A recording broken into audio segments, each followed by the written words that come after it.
Ball X Pit is a game about balls. Lots and lots of balls, and a moderate amount of pits.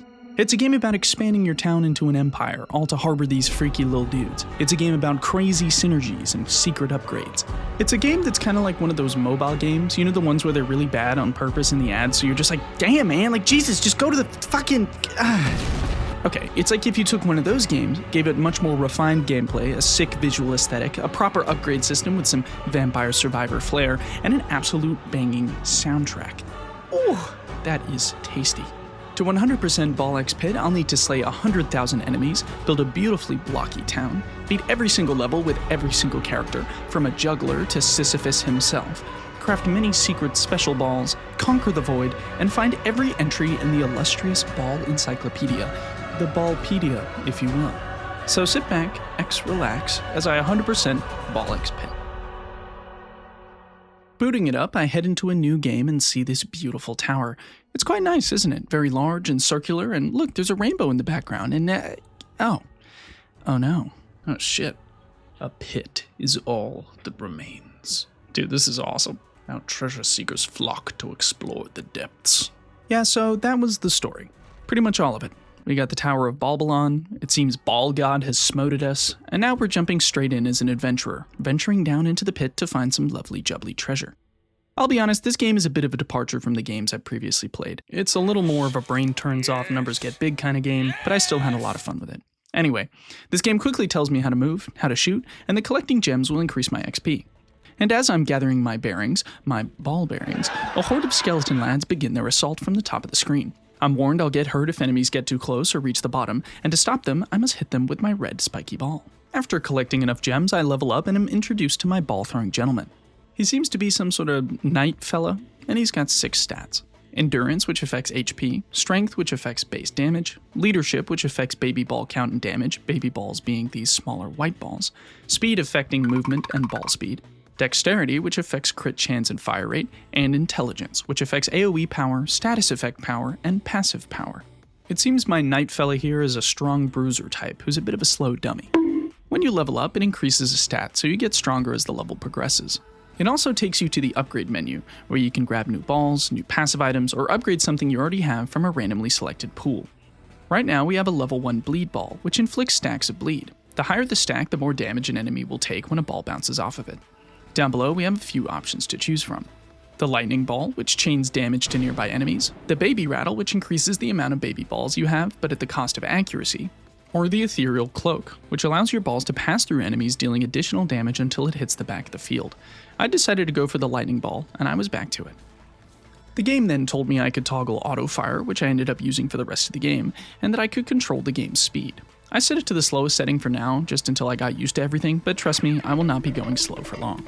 Looking around my HUD, it looks like I've got a health bar, XP bar, a gold counter, a list of my current items, and finally a progress bar to show where I'm at in the level. Oh boy, I wonder what happens when I reach the big scary skull. I level up again, this time checking out the hourglass, which makes balls do more damage initially, with each bounce taking away a percentage of damage. And with it going all the way down to 50% of the original damage, I decided to upgrade my lightning ball instead.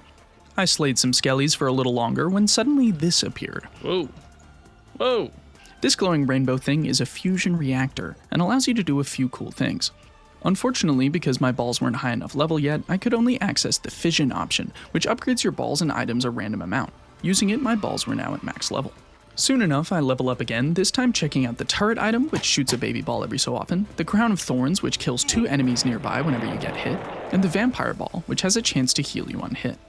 Seems pretty good. Let's do the turret. As I kept progressing, new enemies also began to appear. Ooh, there's like ranged attacks.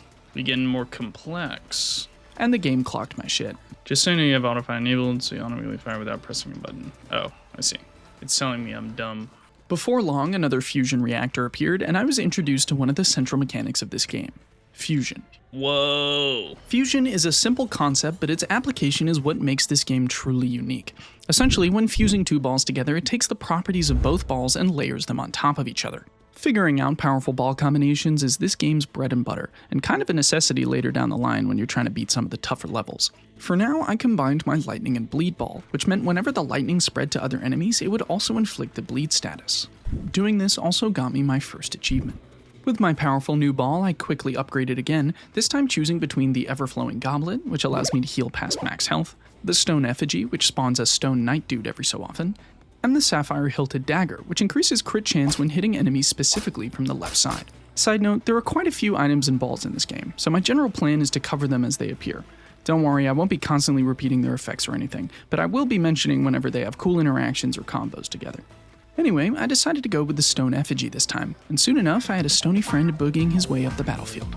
Dude, this music is thumping. These guys do a little bit of damage, but are mainly good for slowing the enemies down. Collecting more gems, I level up again, this time choosing the silver bullet, which gives me a damage buff as long as the balls don't hit a wall. I chose this over the magnet, which increases pickup and ball catch range. Oh, so I can kind of catch my balls. That immediately puts them back in my hands. Interesting. A quick fission upgrade levels up all my items a bunch. Whoa. And now I was cruising. At the next level up, I decided to go for the ethereal cloak, so now my balls were flying on through to the back line. Soon enough, I was at my first exclamation point. Whoa. Every time you reach an exclamation point, the playing field will expand and a mini-boss will spawn. In this case, a large group of skeleton knights. This big old bag of bones was nothing special, just real big and real tanky, but because of that, he was revealing a major weakness of the ethereal cloak. Because my balls lost their pass-through property once they reached the back, they would end up getting stuck, and as more and more enemies spawned, I quickly became defenseless. I need a new ball type. Luckily for me, I was given one. The burn ball inflicts stacks of burn on your target, which deal more and more damage per second the more stacks of burn they have. With my new flaming balls, I felled the mini-boss and got another fission, which gave me only 1 out of 5 possible upgrades. Wow, that was lame. This happens a lot. The mini-boss also dropped a bunch of these large gems, which leveled me up twice real quick, so I decided to upgrade my burn ball and grab this new earthquake ball. The earthquake ball does a big 3x3 AoE attack on hit, and as riding around, its love is shaking me up and it's making my heart break. Don't leave, it's my fault. I kept pushing on, finding a new pickup. These glowing red potions, which, as many glowing red potions do, healed me. I grabbed another fission, which leveled up my earthquake and cloak, and another level up got my earthquake to max level, increasing its AoE to 4x4. And then we can combine them with our next fusion. Oh, we're gonna do more than just that. I wonder if there's like special, I wonder if there's special upgrades that happen if you combine specifically like certain types of balls, you know? Spoilers, man, come on. But before that, I leveled up again, seeing 2 new ball types, the wind ball, which naturally passes through enemies and slows them down, and the poison ball, which, as you would guess, poisons the enemy. I decided to go for the poison, and then... Evolution fuses certain combinations of fully upgraded balls into powerful new balls. Oh, this is exactly what I was just talking about. Yes, with both max level burn and earthquake balls, I could do more than just fuse them. I could evolve them to create a brand new ball, the magma ball. The magma ball combines properties of both the burn and earthquake ball, inflicting burn to enemies on hit as well as those surrounding it, but it also gave the ball a new property. Now, once fired, the ball would produce blobs of magma that moved up the field, inflicting burn on hit. Generally, this is how most evolutions worked, keeping the ball's base abilities and adding something new to spice it up, but this wasn't true for all evolution balls. Some balls were bestowed wild and wacky abilities completely separate from the balls that made them, some of which were absolutely game-breaking. Anywho, with my new magma ball, I was waltzing through the first level. A nice little fission and some kills later, and I was selecting my next ball. This time I grabbed the Brood Mother, which ended up being one of my favorite balls throughout the playthrough. Its ability gives a 25% chance to spawn a baby ball upon hitting an enemy. This is crazy strong and leads to some amazing chain reactions. Soon enough, the next mini-boss was upon us, expanding the field yet again. This guy, known as the Bone Batista? This guy, known as the Bone Batista, shoots swaths of arrows for us to dodge and deflect, and interestingly takes a diamond shape. While most enemies are a basic square shape, making ricocheting balls off them easy peasy, there were certain enemies that took different shapes, triangles, diamonds, some even rotated. These weird shapes would often launch your balls off in weird angles, making it harder to chain hits together, and the Bone Ballista was no exception. This, paired with the ethereal cloak's now glaring weakness, meant I was left naked and afraid. This guy's got a lot of health. I gotta focus up. Okay, see, this is the problem, is all my balls are getting trapped. Come on. There we go. Jesus. I was getting a little scary there. I was rewarded with a bunch of gems and got all my items to max level, which meant the next time I leveled up, I was instead greeted with a different option. I could gain stone, wheat, or coin, mysterious resources with dubious purpose. I decided to go for the stone, and then realized I'd been occasionally picking up other resources as well, indicated up here. I don't really know what those are for yet, so it's hard to tell what'll be good. I kept mincing enemies, eventually getting another fusion reactor. With no evolutions available, I went for a basic fusion, combining my poison and broodmother. This meant that any baby balls created by the broodmother also had the poison property. Very nice. With my newly fused balls, some space was cleared up, allowing me to grab another new ball. This is the egg sac, which explodes into baby balls upon hitting an enemy. I bet that has a combo with broodmother. I bet. Before long, I was knocking on the boss's door, and boy did he answer. Whoa! Oh my god. Oh my god. Oh, what do I do about this? This is the Skeleton King. He's like if High Lord Wolnir was 3 times less scary and shot questionably shaped bones out of his face. I mean, seriously, what am I looking at here? His weakness was the crown on the back of his body, meaning normally you would have to ricochet balls off the wall to get damage in, but because of my ethereal cloak, this was a non-issue. In fact, by the time he was done aura farming with his slow crawl intro, I had already shaved off half of his health bar. Look at that. Boom. My reward was a good chunk of change, an achievement, and 2 blueprints. One for the Boneyard Trophy, which I'll explain later, and one for the Sheriff's Office, which allows me to unlock a new character. I also got a gear, which is needed to upgrade my lift. Whoa, indeed. Battle complete. So this is our guy, the Warrior, who upon completing the stage gained some XP, bringing him up to level 3. This permanently increased his strength, endurance, and dex, and also seemed like he had E-scaling across the board on all those stats I mentioned earlier. I also got to select a trait for him, and having no idea what these impacted, I chose this upgrade, which allowed him to pierce through boulders while harvesting, whatever that means. With that, our lift returned to the surface, and I was introduced to this barren patch of dirt that I call home. Welcome to New Babylon. Silly Angus, this is New Balbalon. You're thinking of the avant-garde anti-capitalist architectural project designed by Constant Yuan Hughes. The distinction is very important. Also, because I beat Bone X Guard for the first time, I also got a few new upgrades that were added to the item pool, which I'll cover when I choose them. So what can we do here in New Balbalon? Well, let me introduce you to one of my favorite parts of this game, the base building resource management section. Simply put, throughout our journey we would be collecting blueprints, which allowed us to create new buildings. These buildings had a variety of effects that would help us during the runs, and required resources to make. To get these resources, we would farm them in our town. This created a lovely loop of going out to get new stuff, returning home to collect resources and build new stuff, which upgraded us to go out and more efficiently collect new stuff. So to get that ball rolling, I opened the build menu and planted some wheat and forest tiles, then sent out my little dudes to harvest them. This was a little mini game in itself, as you want to collect as much as you can before the timer runs out and your workers get exhausted. This also made the earlier upgrade for my warrior make sense. As you level up the various characters, you'll get to choose different upgrades, from increasing the timer to collecting extra resources. For now, Balbalon was looking a little dire. It was time to add some new residents. Opening the build menu again, I went to the housing category and selected the Sheriff's Office I unlocked. I also placed down the Boneyard Trophy from the Warfare section, which cost some gold and stone. Unlike the Sheriff's Office, which automatically built itself, the trophy was first a scaffold, which I needed to bounce my little dudes off to build. This is how most buildings work in New Balbonia. After rearranging a little bit, I popped down another wheat and forest tile, as well as 2 boulder tiles. With that, the game informs me I can also expand my town, excavating the surrounding rock. Oh, very cool. I don't think I really need to do that quite yet. With nothing left to do in town, I head back out to the pit, and since I placed down the Sheriff's Office, I now had access to the Itchy Finger, a disgraced deputy. While the warrior was strong, hardy, and lacked any gameplay quirks, the Itchy Finger could move at full speed while shooting, had scattered aim, shot all his balls as soon as possible, and shot twice as fast. He also started with the burn ball instead of bleed. That sounds pretty cool. Let's do that. Jumping back into the Boneyard, I immediately noticed the difference in the HUD. Every single character has a custom health and XP bar, which I think is super rad.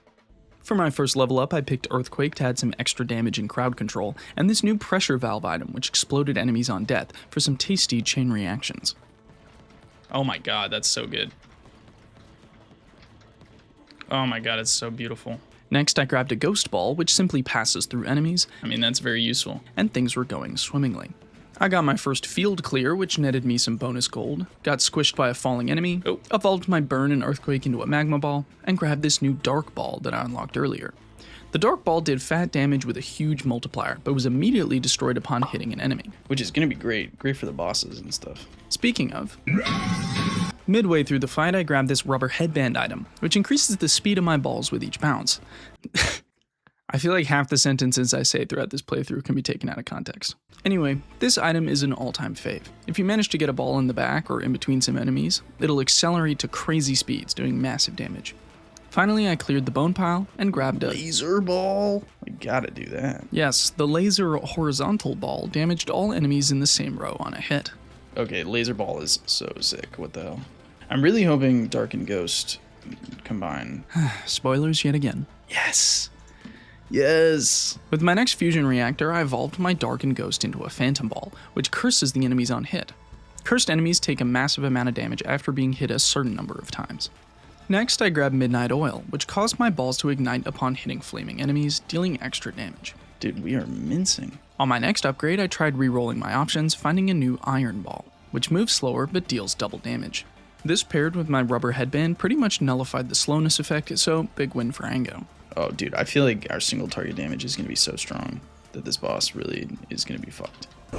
No. Wait. Yeah, I don't know what really happened here. I thought I was cooking, but it appears I was in fact the meal. In my dying moments, I got a blueprint for the gunsmith, which gives all characters bonus dex, and fused my 2 evolved balls, giving me a nifty achievement. I was then promptly schlumped. Oh, shit. Oh, that run felt so good, but it was not to be. Back at base, I flubbed my harvest completely, not getting enough stone to build my new gunsmith, fuck my stupid itchy finger chud life, and headed back into the fray. In my next run, I grabbed this short bow item, which increased my fire rate, this war horn item, which increased the damage of my baby balls, and tried out the wind ball, which did very well at slowing down the enemy's advances. I grabbed the ever-flowing goblet, with hopes of finding a vampire ball, an egg sac, and the baby rattle. By the time I was at the first mini-boss, things were looking shit. They were looking shit. Come on. This is not looking too good for us. Okay. We got this. But I just barely managed to eke by. That was tight. Eventually, with my egg sac and broodmother at max level, I grabbed another fusion reactor and was able to evolve it into the Spider Queen, shelving that fire and wind recipe for later. The Spider Queen was the same as the broodmother, but instead of a chance to spawn a baby ball on hit, it was a chance to spawn another egg sac. This paired with our baby rattle and warhorn was sick as fuck. Oh, huge. Huge damage. Next, I grabbed a freeze ball, which does what you'd expect, with frozen enemies also taking 25% more dam. But things were still very, very tight. I grabbed another reactor, hoping it would be my saving grace, evolving my burn and wind into the Inferno Ball. This ball was essentially the burn ball with an added burn AoE. Little did I know, I had made a grave mistake. With less balls in total, my damage output plummeted, and by the next mini-boss, I was toast. Come on. Oh, this is fucked. If he dies and we get like a really good upgrade, like maybe? I don't know if we have the damage to... Oh my god. Yeah, we're so fucked. Oh god. No. Oh, shit. Now at level 3, I gave Itchy here the Sprinter trait, which makes him faster during harvest, and back at base, I did just that, finally getting enough to place the gunsmith scaffold. Running it back, I grabbed a laser and freeze ball, as well as the ethereal cloak. See, I feel like ethereal cloak is so good. I don't know.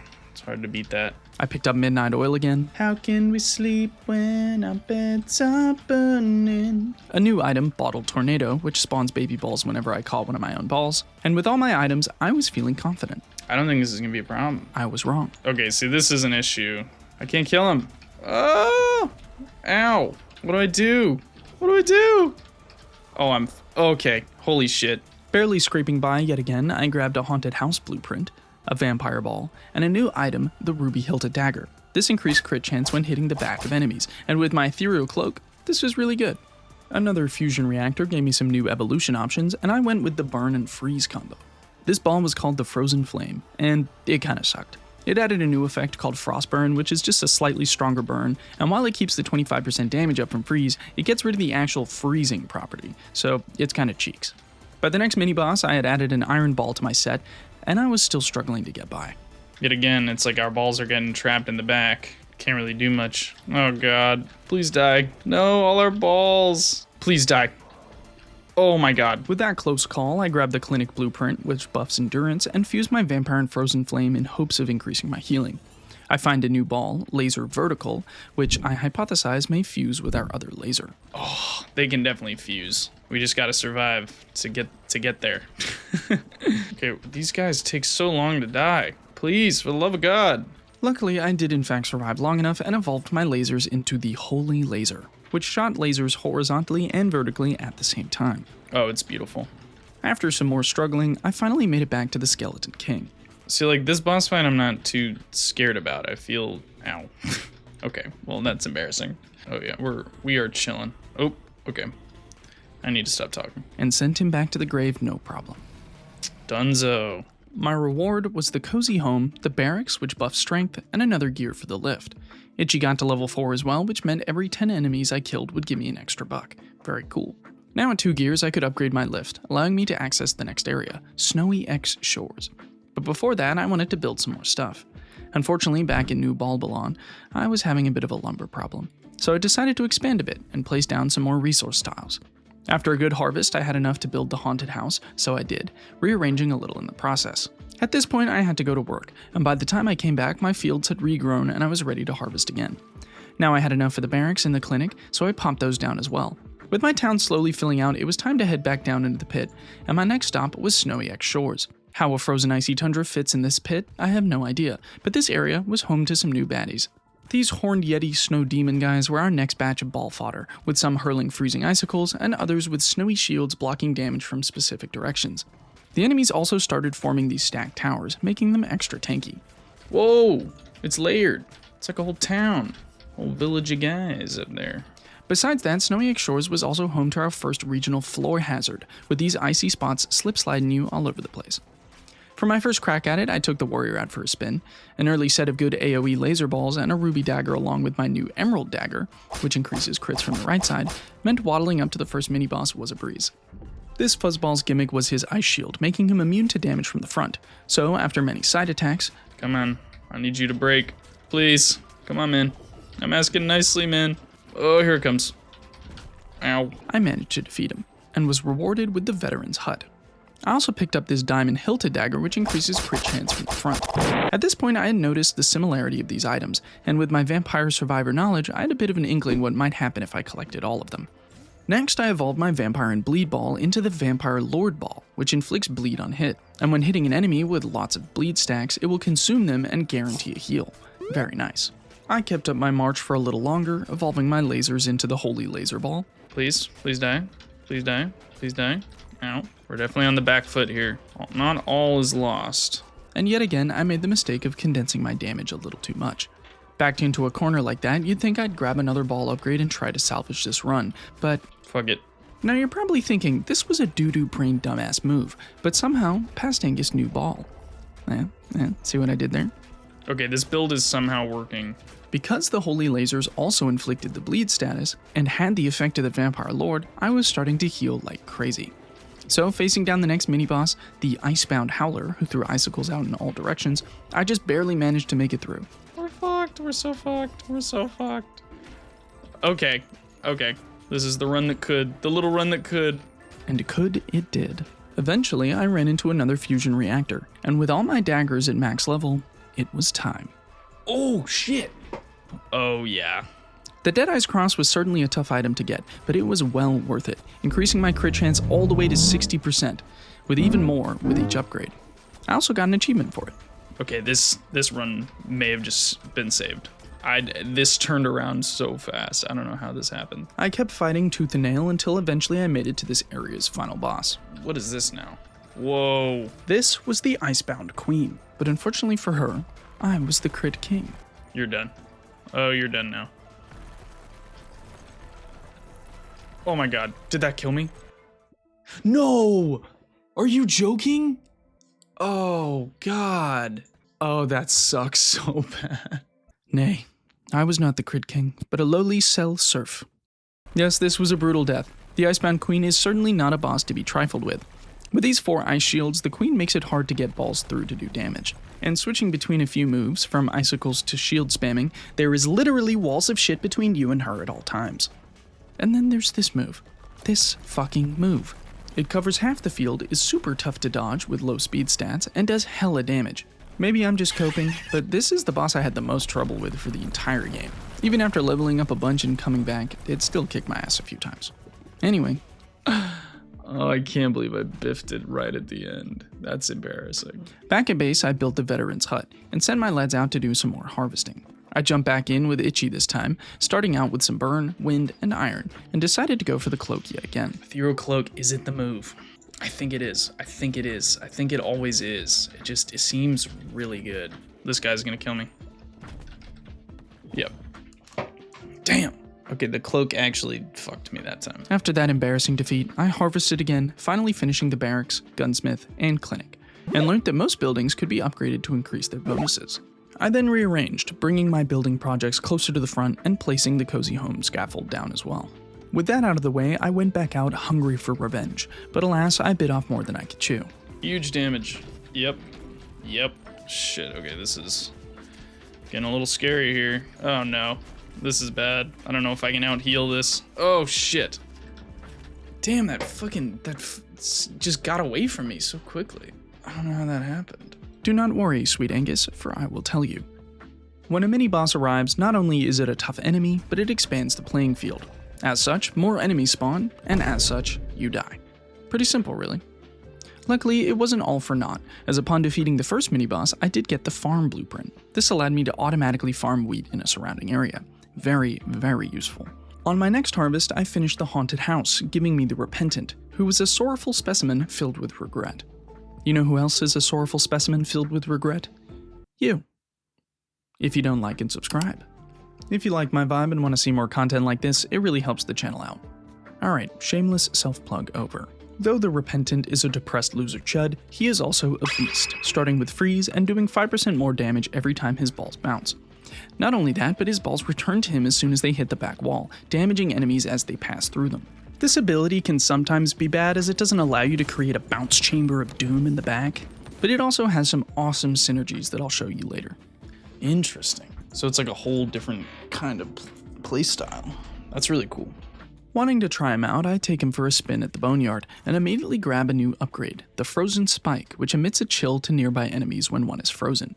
This item falls into a category of items that only appear when a condition is met, in this case, having the freeze ball. Midnight Oil works similarly with the burn ball. Nice, yeah, that's really good. This run goes very well.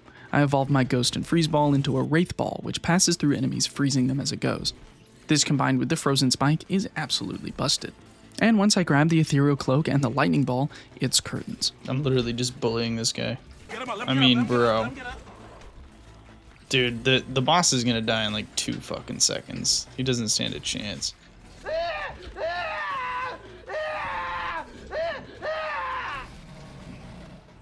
Did I already kill him? Oh my god. I'm rewarded with the Shoemaker Blueprint, which buffs all character speed, and the Repentant gets up to level 3, so I get to choose a perk for him.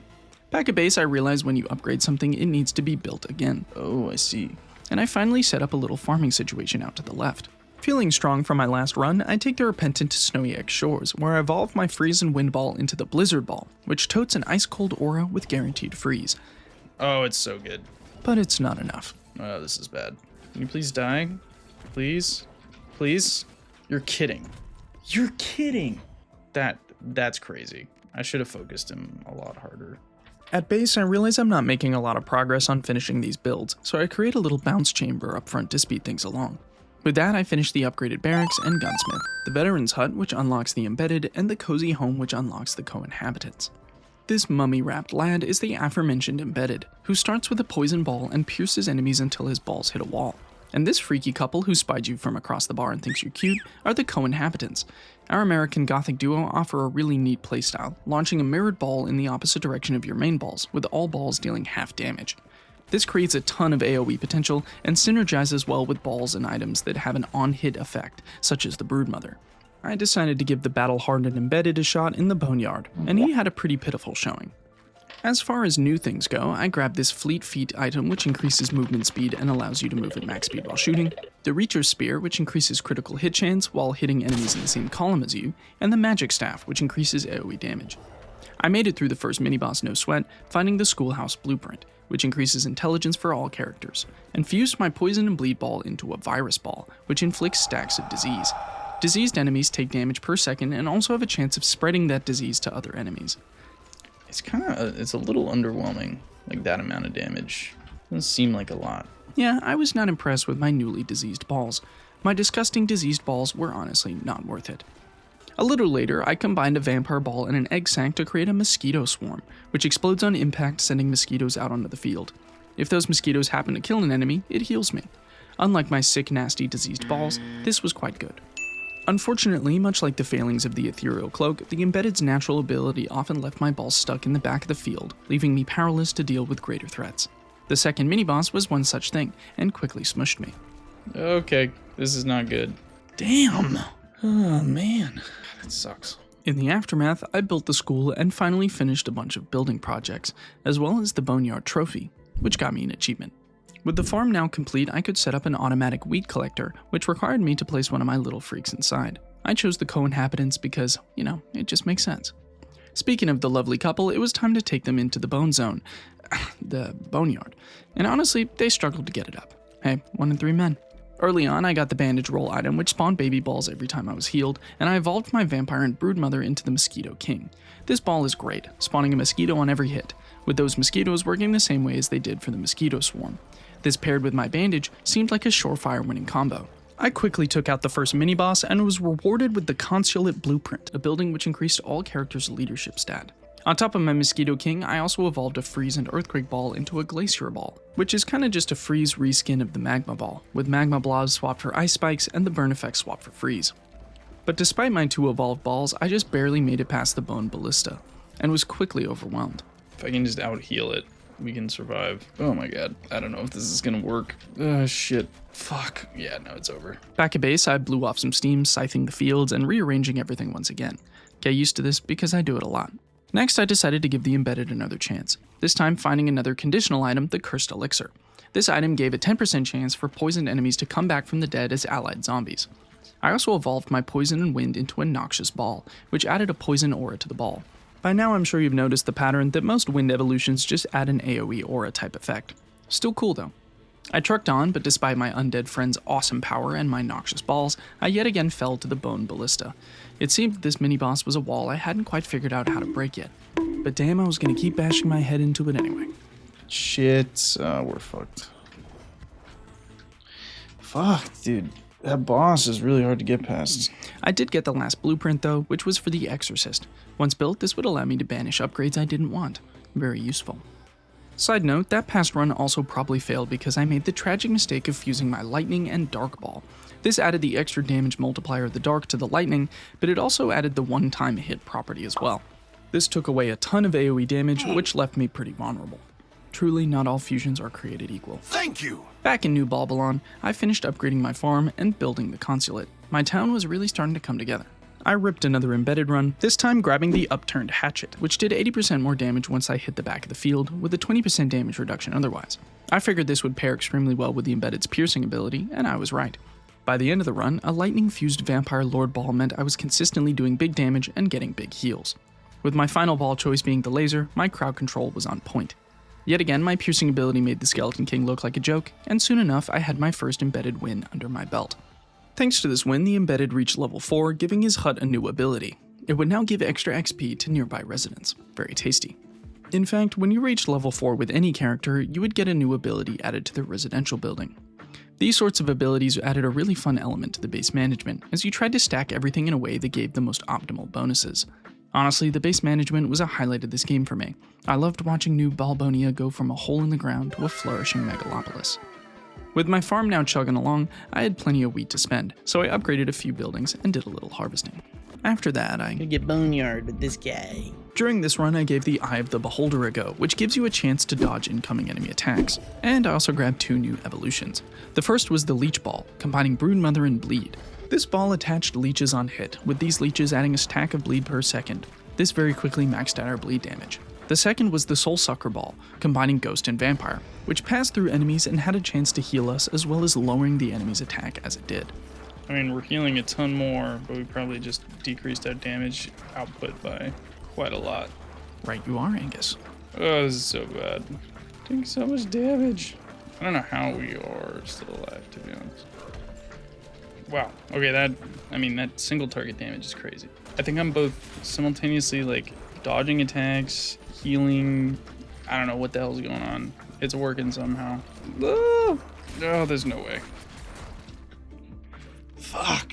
Honestly, that was way closer than I was expecting. Choosing not to dwell on the past, I set up some buildings to be upgraded and jump back in. And finally, a run was going my way. With the co-inhabitant's main shtick increasing my chances of proccing on-hit effects, I went the Broodmother Baby Ball route, picking up the Baby Rattle and the Warhorn. This meant I had tons of Baby Balls on the field that did big damage. This combined with Ethereal Cloak plus Upturned Axe, which paired very well together, and I was steamrolling these skeletons. Eventually, I ran into a fusion reactor, which had a surprise evolution waiting for me. Ooh, here we go. Whoa, each time Baby Balls are created spawn.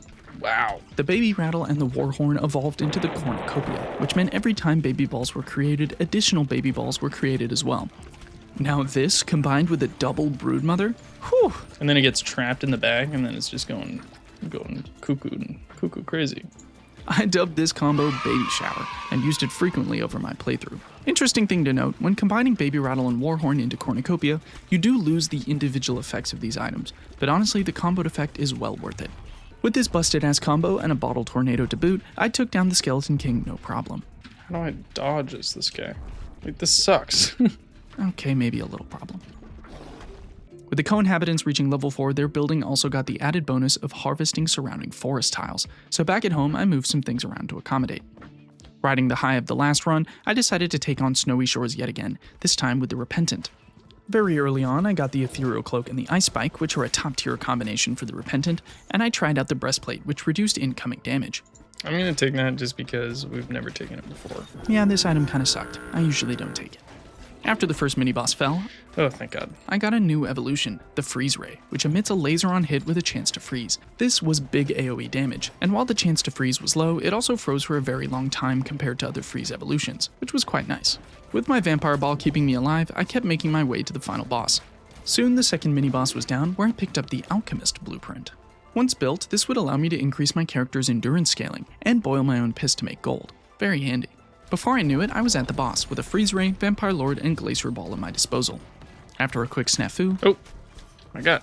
What the hell? That was crazy. some excellent dodges, and some not so excellent dodges, Uh-oh. Okay, do not choke here. I finally conquered the Icebound Queen. Huzzah! This gave me another gear, the Villa, which unlocks a new character, The villa. A new person has entered the villa. and the Snow Trophy. Oh yeah, let me explain those really quick. Trophies simply give you a small bonus to a specific stat for every character that has completed its associated level. For the Snow Trophy, it gave a boost to AoE power, and the Boneyard gave a boost to status effect power. These boosts were pretty minute, but still helpful. Arriving home, I also see I've unlocked some new items. This set added some more effigies to the pool. The Archer effigy, which shoots arrows, the Healer's effigy, which heals you, and the Golden Bull, which accrues gold while on the field.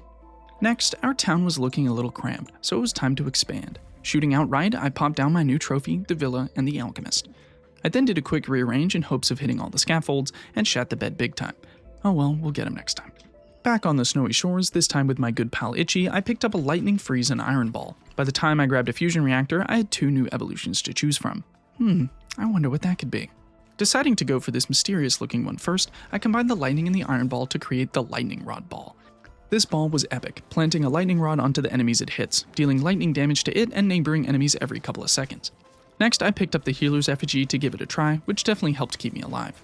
Finally, to top it all off, I got some good Midnight Oil, which carried me all the way to the boss. Oh my God, that did so much damage. Oh my God. Oh, this is so losable right now. Yeah, this move really did give me a lot of trouble. The best way to dodge it was to bait it up top and make your way across the field, but if you were unlucky enough, the Queen would start the attack while you were in the center, leaving you nowhere to run from its wide range of attack. Thankfully, I clutched up, Yes. Oh my God. grabbing the single family home, which sounds like a 2-sentence set story, and the wheelwright blueprint, which increased my character's speed scaling. Now with 2 gears, I could upgrade the lift, granting me access to the next layer of the pit, the Liminal X Desert. After that, I popped down the new building plans and ran a harvest. Once the villa was complete, I unlocked the Cogitator. Yeah, I'm not sure how to say that.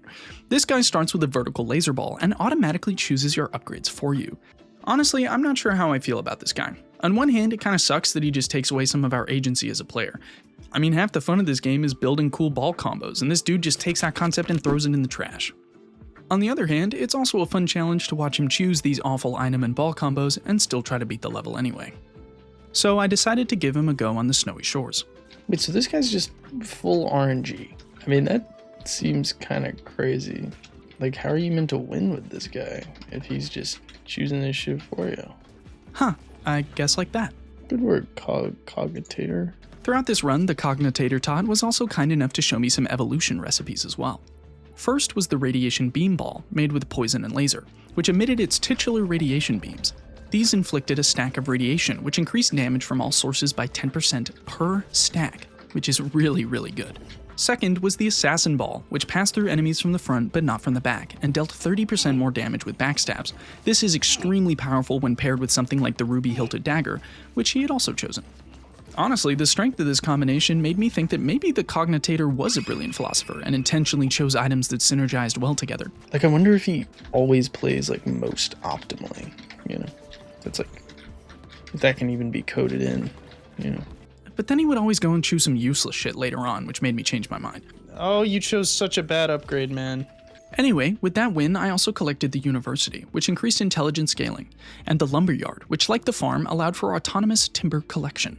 Reaching level 4, the Cognitator's building also got the ability to grow nearby wheat fields faster, which was pretty neat.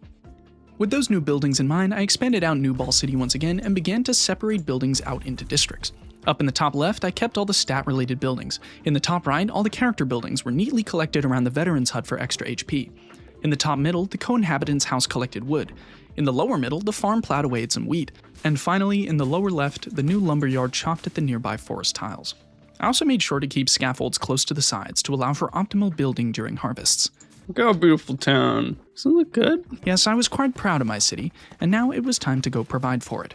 Next, I wanted to try the empty nester, who was unlocked when I completed the single-family home. This sad, lonely mother, who is definitely not in denial, starts with a ghost ball and, much like her house implies, has no baby balls.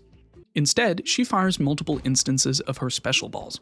I also wanted to try out the new level, the Liminal Desert. In this sandy zone, we've got lizards, big lizards, two-headed lizards, lizards with knives, and lizards with bats. We got these crab guys who walk side to side. We got these worms that bury underground and spit acid.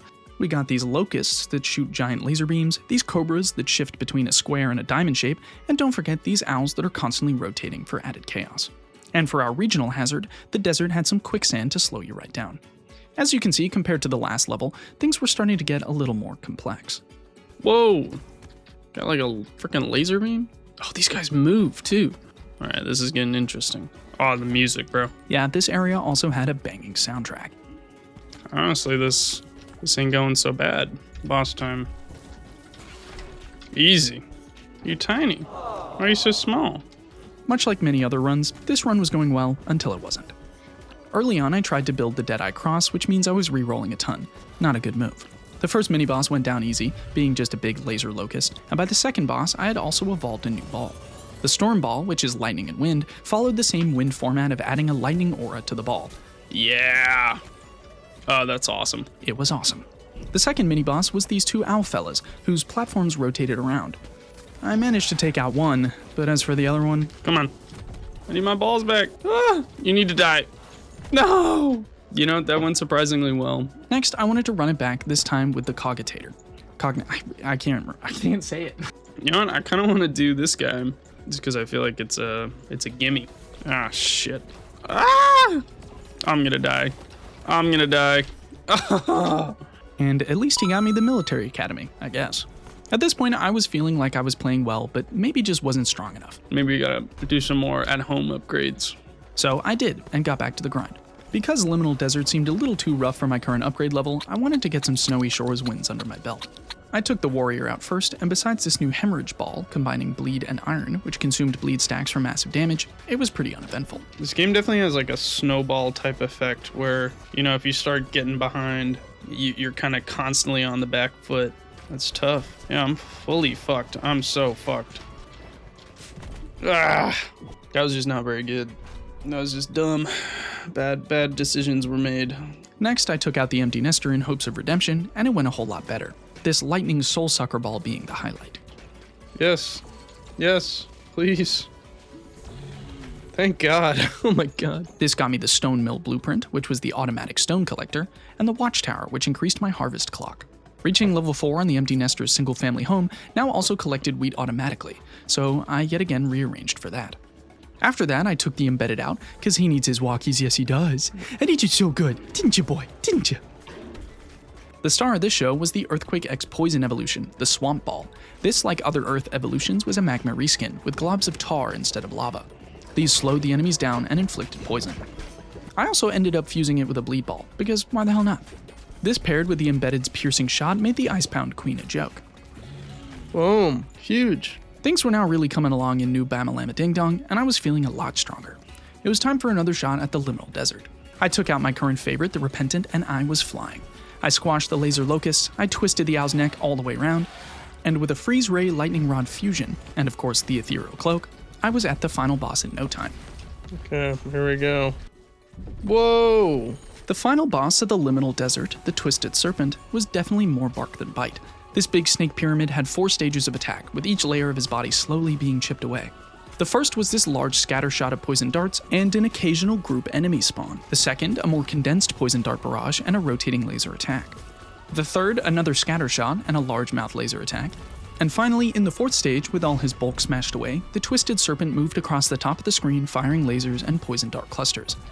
All in all, I found most of these attacks very easy to dodge, so the snake was done for in no time. Come on. You're done, bro. Let's go. This gave me the Desert Trophy, which minorly increased crit chance with each character completion, the Mausoleum, a gear for the lift, and the Gold Mine, which I'll cover in a bit. Not only that, but when I returned home, I was given even more unlocks.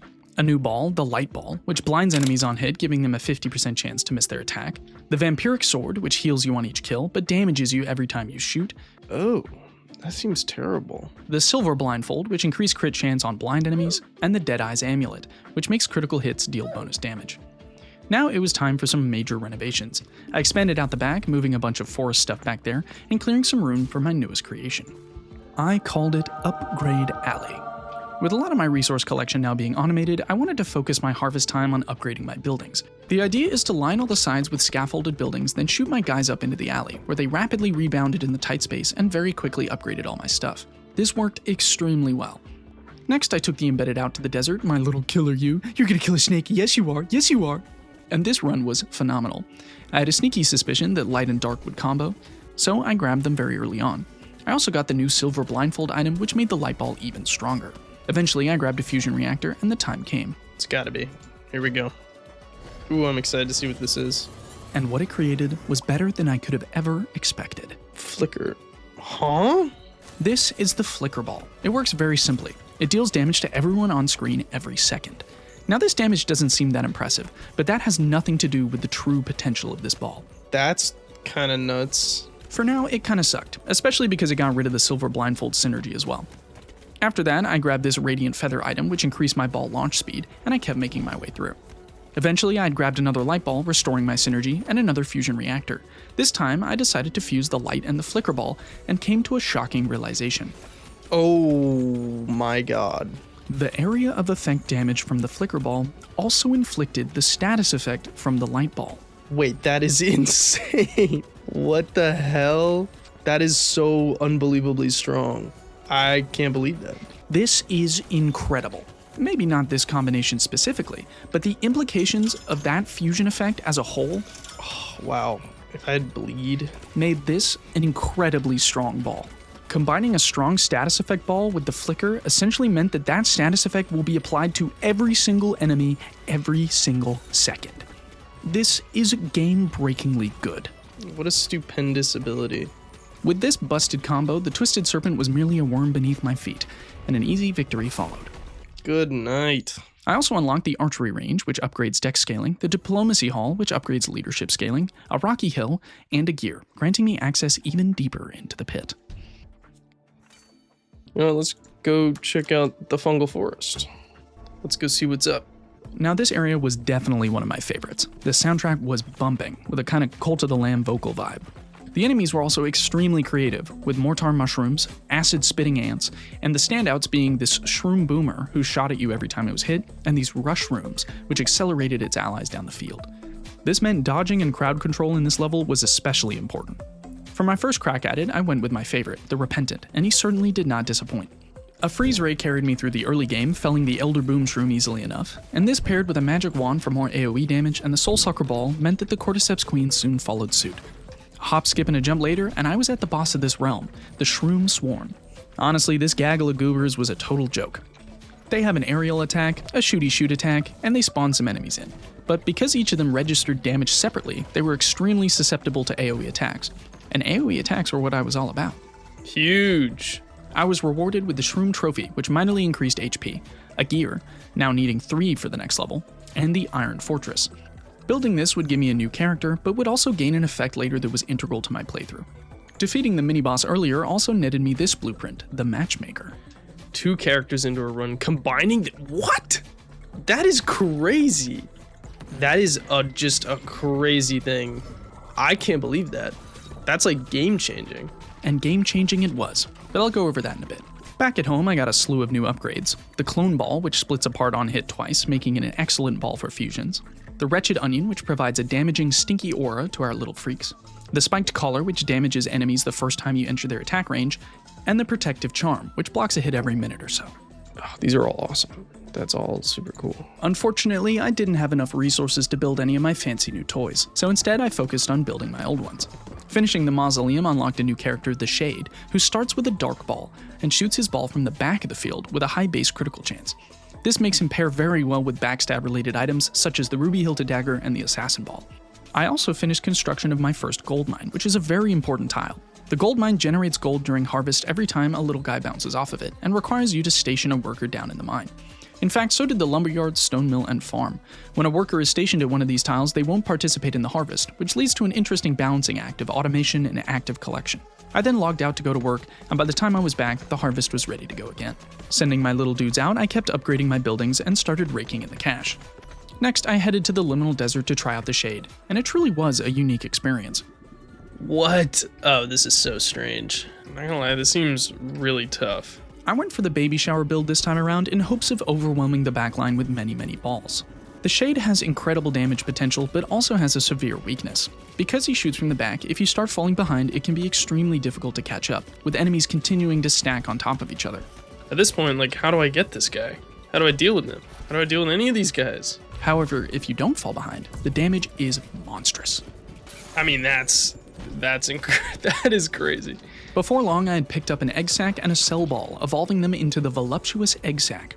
This is just a mega version of the egg sac, now exploding into more egg sacs rather than just baby balls. Oh, dude, we're just gonna be making so many balls. Unfortunately for me, the Shade's Achilles heel reared its ugly head, and I was done for. See, I knew this is where this character would really struggle. See, we haven't even touched that guy yet. Ah, none of my balls are making it. No. Ah. Though I lost, I did manage to grab the Market Blueprint, a building which allowed us to trade money for other resources. This is incredible, especially later on when money starts becoming a non-issue. A quick jaunt down Upgrade Alley meant that all my stat buildings were looking good, and I finished the Rocky Hill, unlocking the makeshift Sisyphus. Now this guy is interesting. I feel like the characters in this game fall into 3 categories. Some are strictly better versions of the base character, offering strong synergy potential or just an innate ability that makes the game easier. Some offer a wholly unique playstyle that doesn't necessarily make the game easier, just different. And some make the game harder. The makeshift Sisyphus was certainly one of those characters. His unique trait is that balls can no longer deal direct contact damage, relying solely on AoE and status effects, albeit buffed AoE and status effects, but just that nonetheless. On top of that, he didn't produce any baby balls. Damn, that seems really tough. Let's give it a rip and go. This run proceeded to be one of the most interesting runs I have ever had during this entire playthrough, and a great example of the unique synergies you can pull off in this game. A build I like to call the Juggernaut. Because Sisyphus only shot his special balls and no more, and his AoE was 4 times as strong, I decided to become the damage dealer myself. I first grabbed the Wretched Onion, which gave me a stinky aura, and because it was AoE damage, it was even stronger. Next, I saw the Crown of Thorns, and an interesting idea started to form. Okay, hear me out. What if we did shit. We need to get lucky and get some really good healing. And really good healing I got. In any other situation, the Vampiric Sword is kind of a detriment, as you fire more often than you would heal. But in this situation, it was broken. I think this is way worth it, right? Like, could I just... Like, does this work? Like, what if I just get hit? With this combination of abilities and items, whenever an enemy attacked me, it would auto-kill 2 more enemies, healing me past the damage I had just received. I was essentially unkillable. Like, I can let them hit me and it actually heals me. I also evolved my Earth and Wind Ball into a Sandstorm Ball, which blinded enemies and did big AoE damage, but it wasn't even necessary at this point. Honestly, the only place this build struggled was when you ran into mini-bosses. Okay, they're starting to show cracks, but it's not looking great. These owls, man.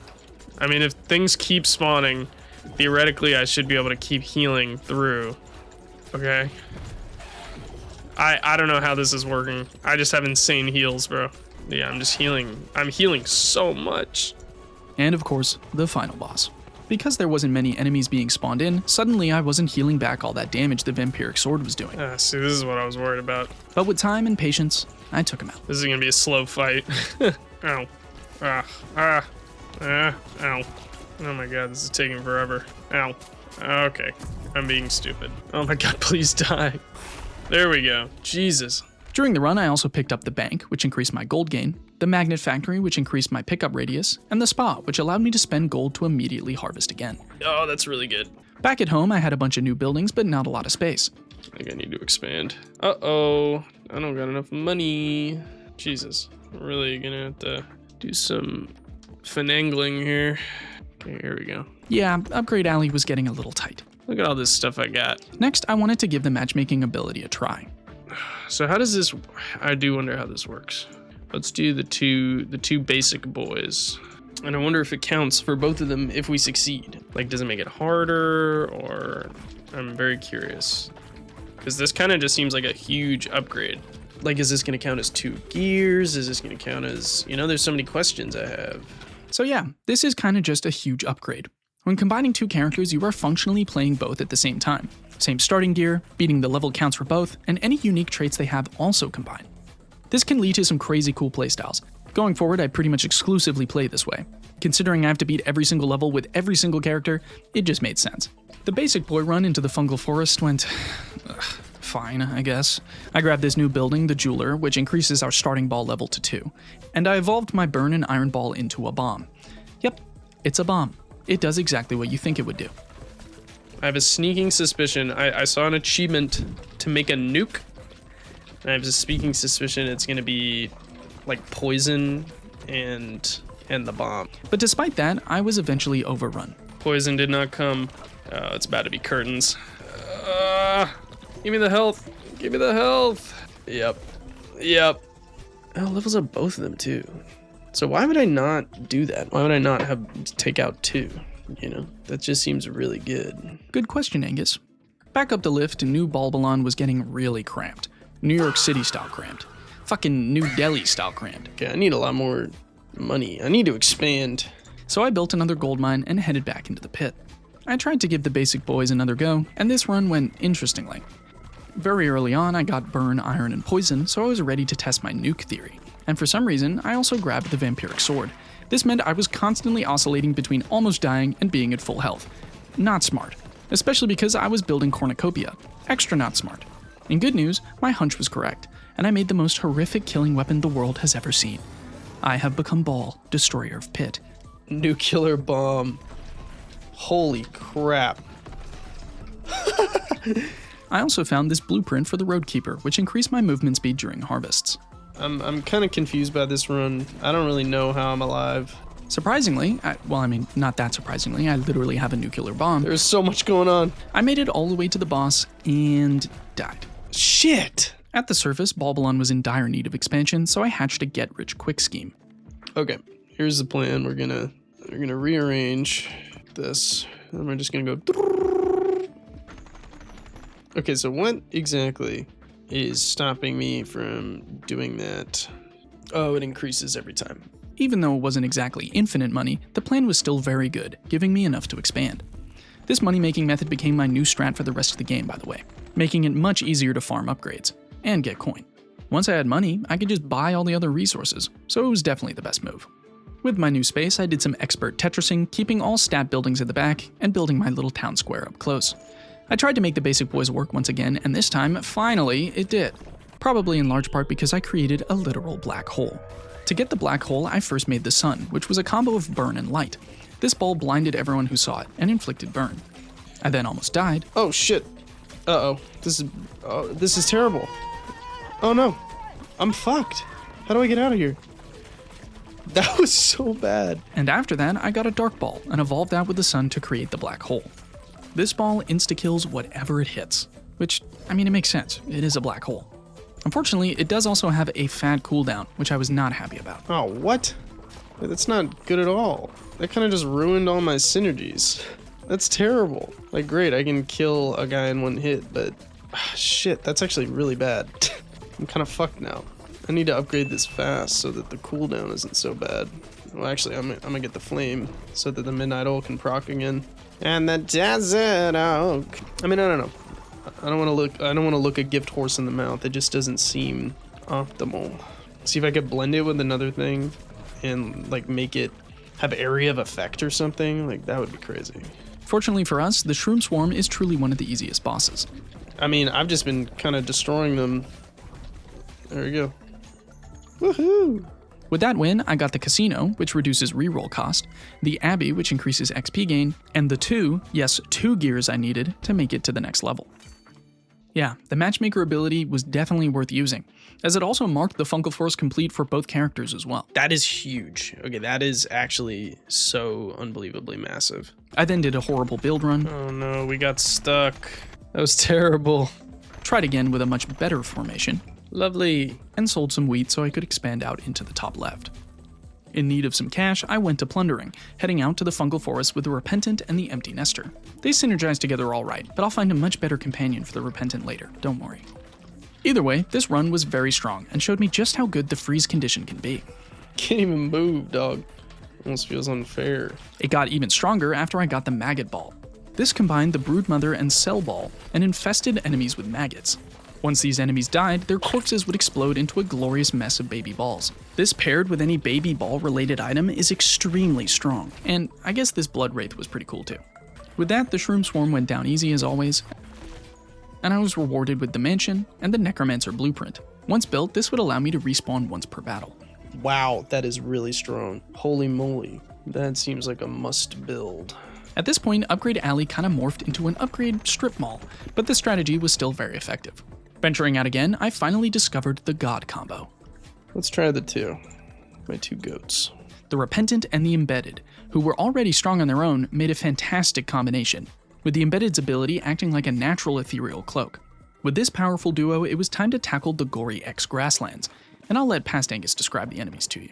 We got some doggies, rat dudes, dudes up on things, guys with bows and arrows. Oh, the rats are small. The main gimmick of this world was that these enemies can ride on top of these dog guys, allowing them to move side to side. The mini-bosses did this also. Apart from that, this area was pretty boring, not gonna lie. Especially after the fungus area was so cool. At least the main boss posed more of a challenge though. Whoa, hello. The Sabretooth was a war caravan type thing, zipping around the battlefield and launching arrows. Every now and again, it would back up and unleash a large lunging attack and a volley of arrows to the side. I loved the design of this guy, but he honestly wasn't very challenging. You are donezo, my friend. For my efforts, I grabbed the Theater Blueprint, the Gory Trophy, which minorly increased ball speed, 2 gears, and most importantly, the Dense Wheat Tile. This tile grew faster, produced more, and took up 1/4 of the space of the normal wheat field. Incredible. Dude, that was a sweep. Returning to base, I unlocked some new items. The Hand Mirror, which reflected projectiles, the Hand Fan, which slowed enemies down in your column, and the Lover's Quiver, which gave you a chance for projectiles to heal you instead of hurt you. Next, I placed the Mansion, which was huge. I mean, I don't know what I expected, and the Theater. As an actor myself, I understand the importance of good entertainment for city morale. I also built another gold mine because I also understand the importance of money for city morale. Completing the Mansion unlocked the Spendthrift, who starts with a vampire ball and shoots all his balls at once like a shotgun. Completing the Theater got me— Whoa. And I unlocked the Juggler! There's a character called the Juggler! Oh, wow. This is great news. That's literally me. Bro, that's literally me, bro. This got me very excited, for I am also a juggler at heart. In fact, I once wrote a song about being a juggler. I'll link it in the description if you really want to listen to it. The juggler not only looked cool, but had a really interesting ability as well, lobbing his balls into the air. This allowed you to choose where they would start bouncing from. Combined with the rubber headband and feather, and you could obliterate hordes of enemies from the inside out. After geeking out about him for a little bit, I continued my get-rich-quick operation, building not one but 2 more gold mines. I'm on my way to infinite money. Next, I headed back to the grasslands with the empty nester and the makeshift Sisyphus. I figured since neither of them produced baby balls, their abilities would work well together, and I was wrong. I really like that noise that guy keeps making. He goes, Brrr! Balls come back. Oh, I'm fucked. Wasn't even close to being able to do enough damage. Here I go. Back. Honestly, that run was cooked. Honestly, taking the ethereal cloak was not the move on that one. I think these guys could work together. There's just, you kind of need to get better rolls. I also just made some dumbass decisions, to be frank.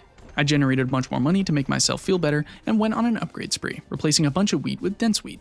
I then took my new fellas out on the field, and their abilities synergized really well together. Lobbing a cluster of balls into the back line and watching it obliterate the enemies was truly a beautiful sight to behold. Oh my god. I also evolved my lightning and light ball together to create the flash ball.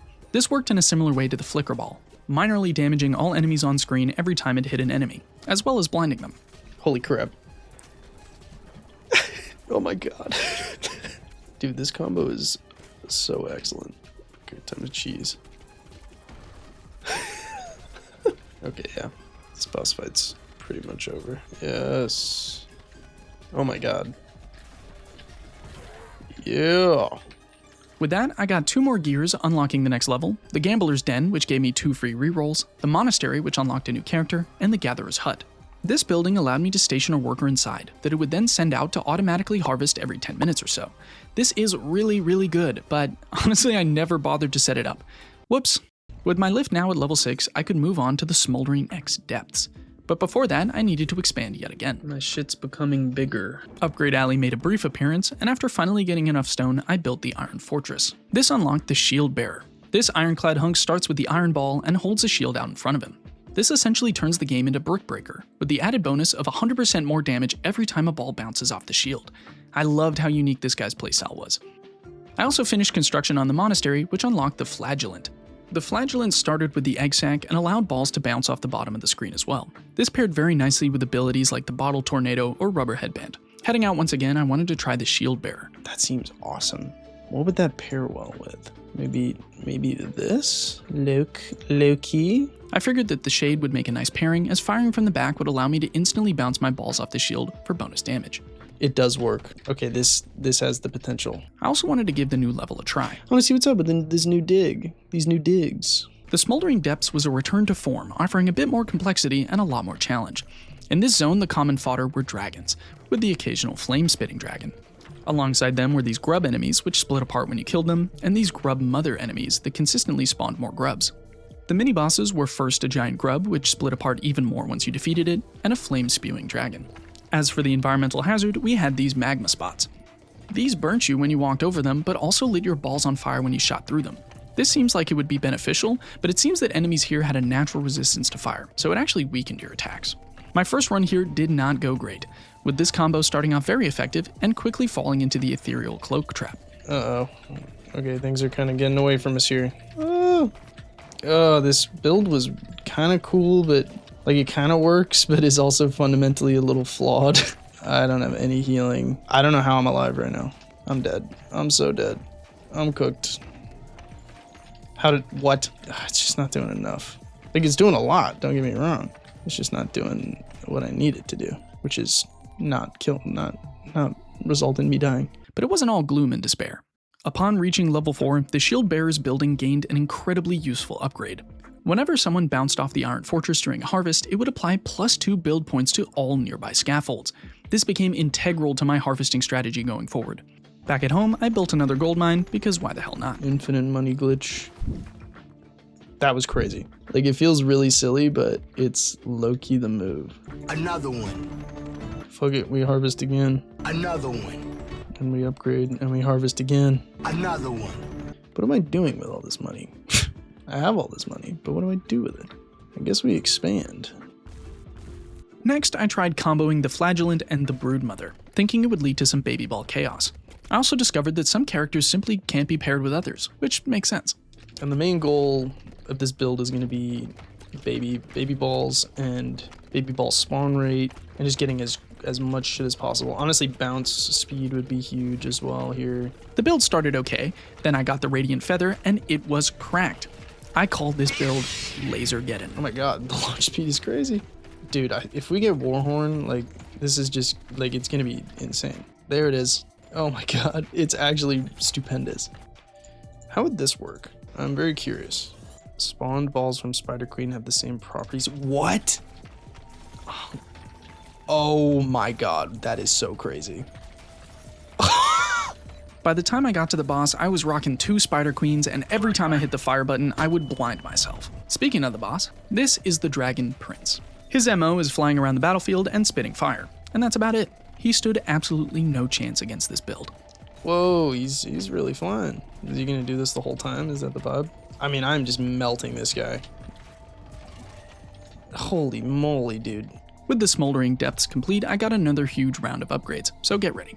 First was the Granite Slab, which was the upgraded version of the Stone Tile, then the Captain's Quarters, then the Smoldering Trophy, which minorly buffed Baby Ball damage, then 2 gears for the lift, then the Gem Spring item, which spawned tiles that I could damage for gems, the Dynamite item, which placed exploding tiles on the field, and finally the Wagon Wheel, which increased the damage of balls after they hit a wall. Whew. After all that, it was time for some more building, and to introduce the Upgrade Alley 2.0. Now, not only did the Upgrade Alley make a ton of money, but at the end of the strip was the Iron Fortress.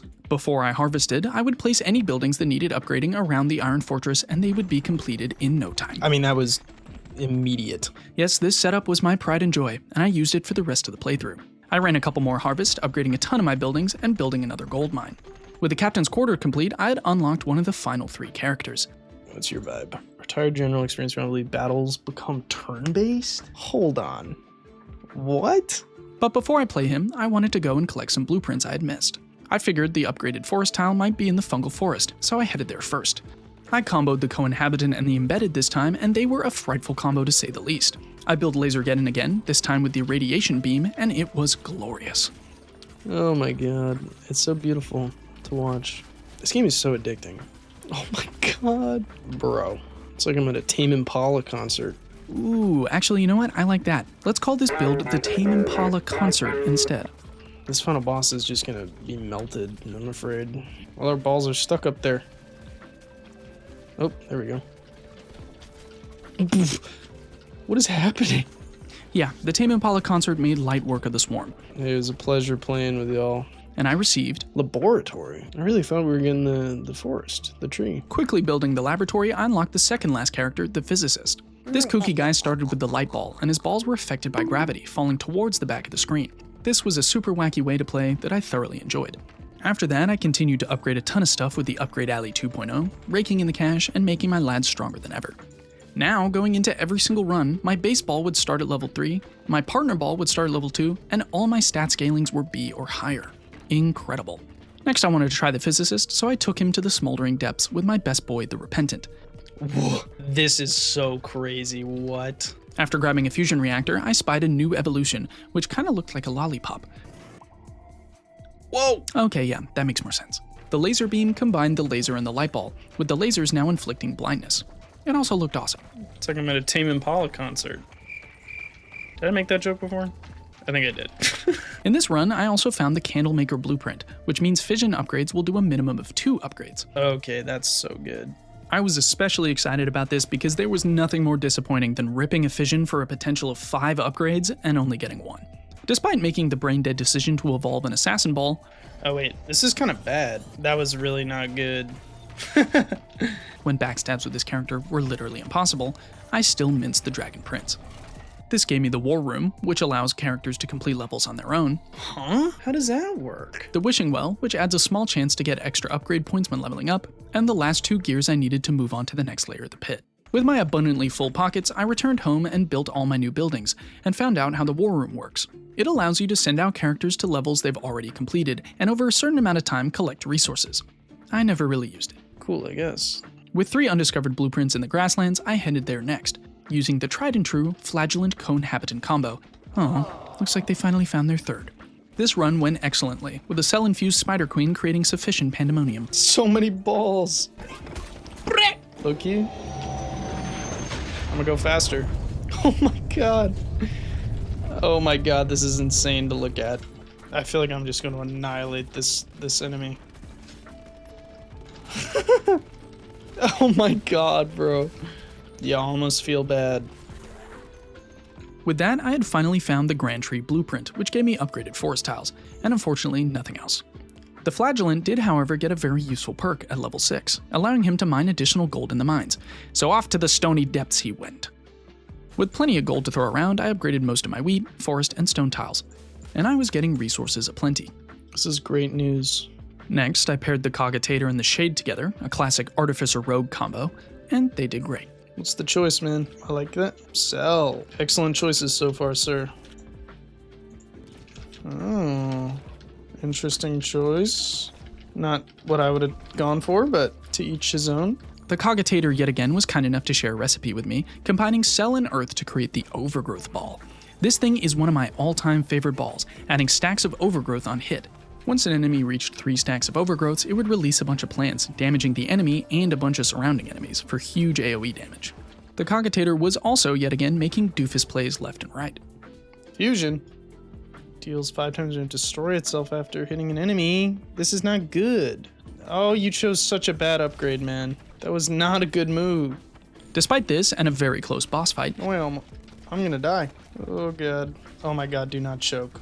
I managed to squeak out the victory and grab the Gemsmith and the Antique Shop blueprint. The Gem Shop would allow me to start the run with a choice of extra ball, and the Antique Shop allowed me to start the run with a choice of passive. After that, I kept farming money and upgrades, reaching S-rank scaling on my speed stat, which got me an achievement. Finally, after kind of forgetting about him, I gave the Tactician a go. And I'm gonna be real, I don't like this guy.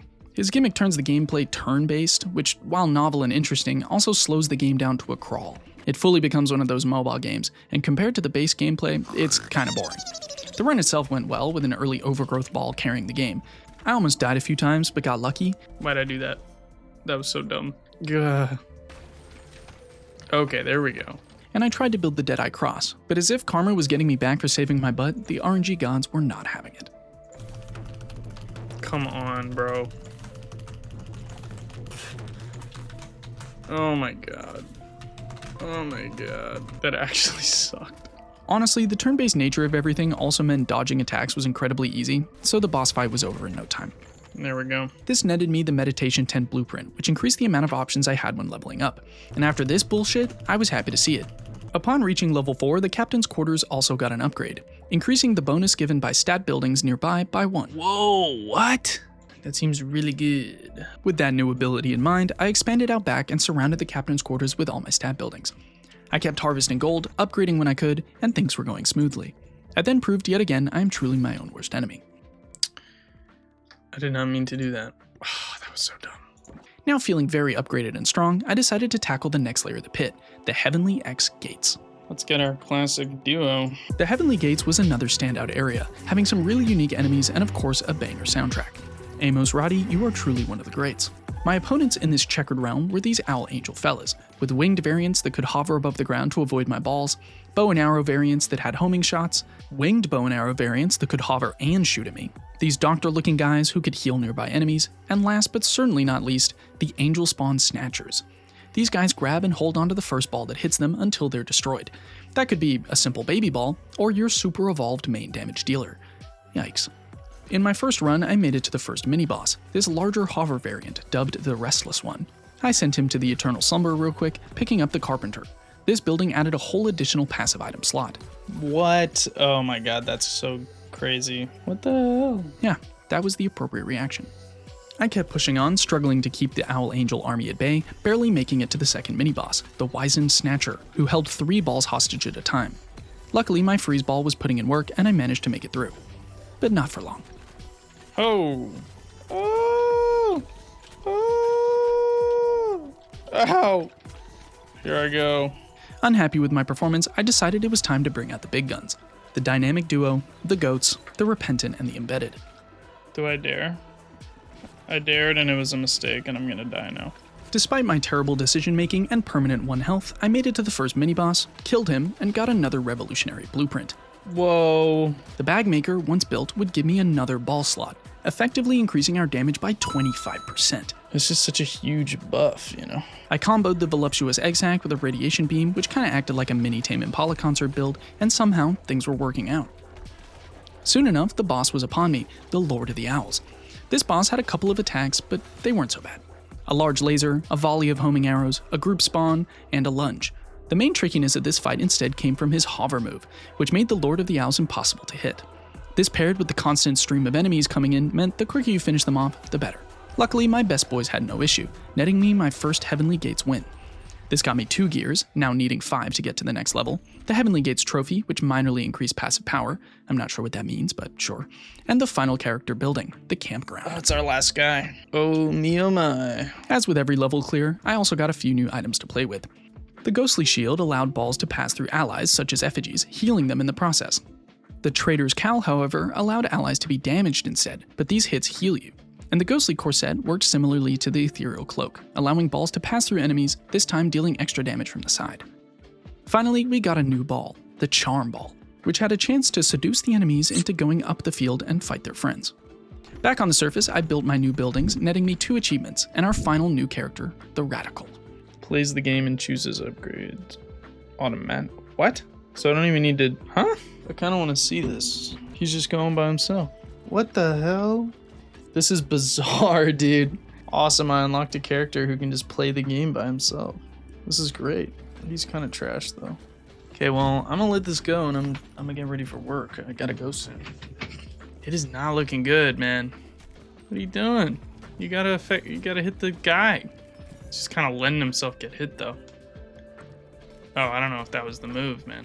Okay, maybe he can turn this around. Whoa, what was that heart? Oh shit, what is that? Berserk. That looks cool. Oh my god, bro. This guy sucks. This guy sucks. Oh, don't go for Dark 2. Are you stupid? Oh, you're done, man. Get some health. Grab the health. Buddy. Yeah, so this guy sucks. I really don't like him. And honestly, I hate that he exists. I'll get more into that later, but for now at least his death wasn't for nothing. The Evolution Chamber starts every new ball we get at level 2, which is glorious. So thanks for that, I guess. After that embarrassment, I took my second favorite combo, the Spendthrift and the Juggler, out instead. This was a solid run, with really high survivability thanks to my Mosquito King and Soul Sucker. I'm holding all my freaking balls. Put that shit down. Girl. Fuck you. I found the Relic Collector blueprint, which allowed my new passive items to start at level 2. And found another secret evolution, combining the Crown of Thorns and the Dog Collar. This created the Tormentor's Mask, which gave a 10% chance to instantly kill enemies the first time I entered their range. Pretty awesome. What? That is so good. A little later, I also tried this other combo, combining the Dark and Bleed Ball to create the Sacrifice Ball. This applied the Bleed and Cursed effect. Cool. Looks good. Mosquito, you are not healing me nearly as much as you should be. In fact, I'm freaking dying. Oh, I'm dead. I'm so fucked. Lord knows how, but I somehow managed to stay alive and make it to the boss. It's gonna be a bit of a slog fight, I'm afraid. Oh, Jesus. We're doing very good damage. Holy crap. We just did a lot of damage all at once. I think Sacrifice is probably putting in some work there. Oh, it's healing. It can heal. How have I not been noticing that? How are you healing? What's the heal? How do you do that? You need to stop. You're toast. I don't even care. Hit me all you want. Definitely not the cleanest fight, but goodness gracious, the reward was worth it. I was now only 1 gear away from the next level, and I picked up the Workers Guild blueprint. This building allowed my workers to gather up to 24 hours worth of resources while the game was closed. Insane. You're telling me I can idle, eh? Much like the other endgame buildings, the Workers Guild was quite expensive, but thanks to Upgrade Alley 2.0, money wasn't really an issue. With the Workers Guild built, I decided to call it a day and head to bed, and when I woke up the next morning, I was in for quite the surprise. Holy crap. Oh my god. Yeah, this one building made any sort of resource shortage I had non-existent.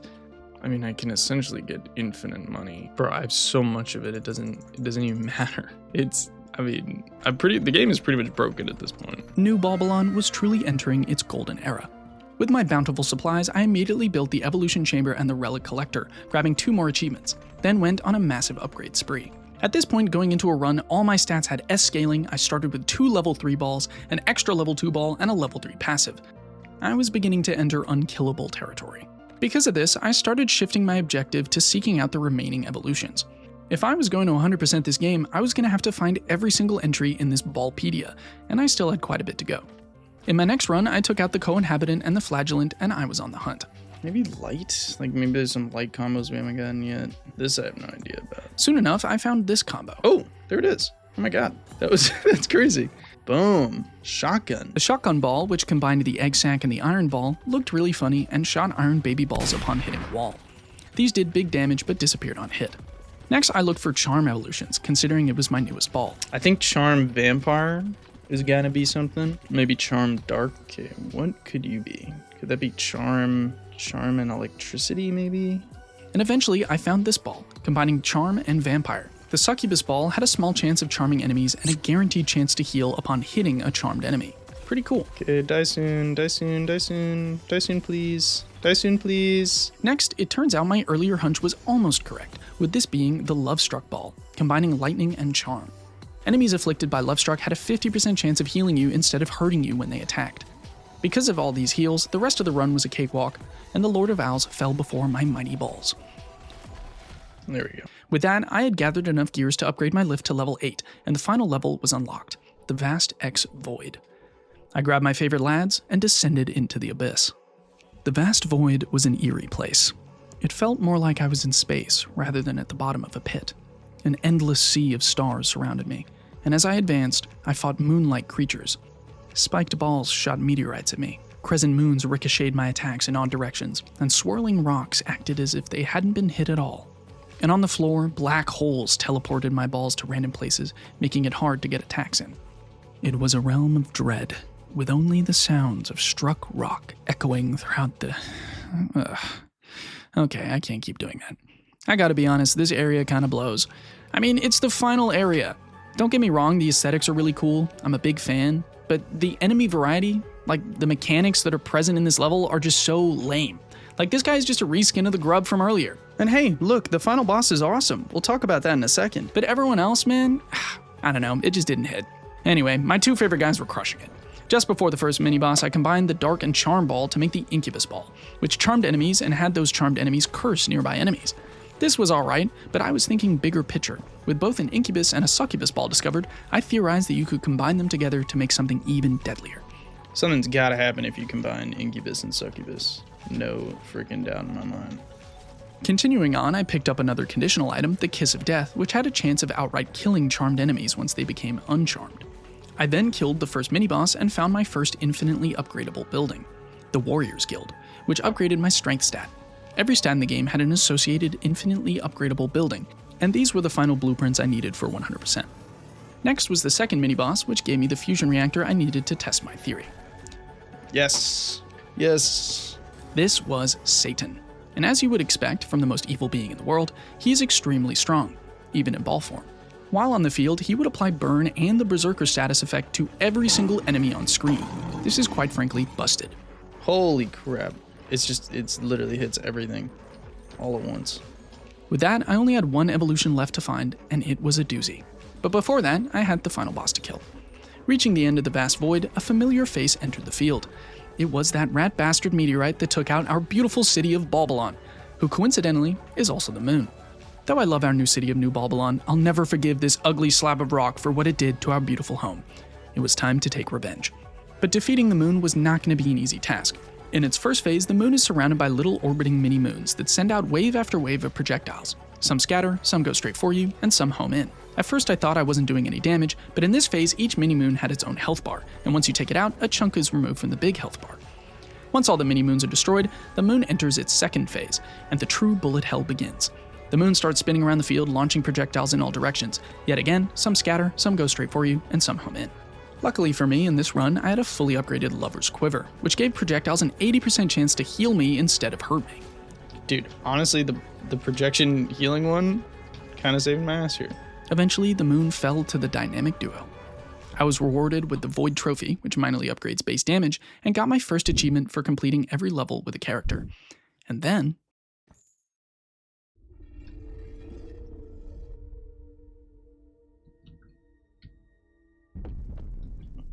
Oh, shit.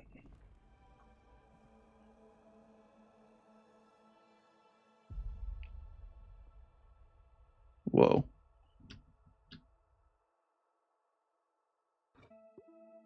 Oh.